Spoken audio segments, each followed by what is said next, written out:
Men tushunib turibman, obunachilarimiz ichida sportivniy, navorоченный, расходiga qaramaydiganlar, главный выхлопной sistema мощный bo'lsa, motori мощный bo'lsa, talayotganlar juda ham ko'p. Misol uchun bunga o'xshagan AMG yoki MKlar.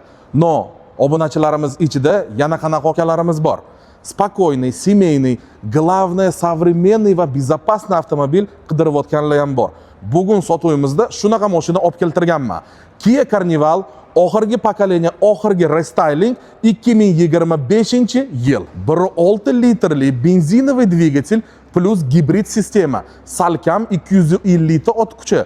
To'g'risi aytsam, shunaqa haydagim kelyapti. No, bu avtomobil imенно sotish uchun olib kelingan. Plus beta komplektatsiya bo'yicha juda ham bogatiy, faqat tomimizda lyuklari yo'q. Atak 360lar, hamma бесключевой доступlar, elektropривод багажника, elektropривод боковых дверей. Oldingi versiya Kia Carnival bilan solishtiramiz. Обновленный, полный oldi tomon, diskalar ham juda ham обновленный va zamonaviy dizaynda va orqa tomonimizda ham, конечно же, полный panel faralari bilan yangi turibdi. Salonga o'tirganimizda mana bizda vid dizayni shunaqa ochiladi. Hozirlar bilan birga zavat qilamiz. Bismillah.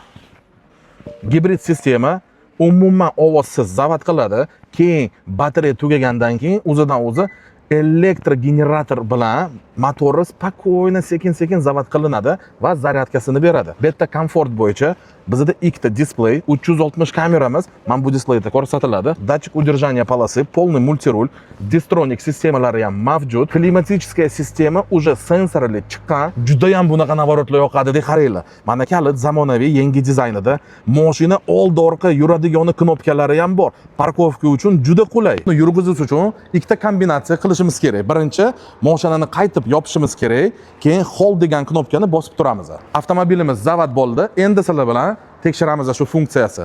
Mana oldiga deb knopkani bosib turibman. Ke jonim, ke.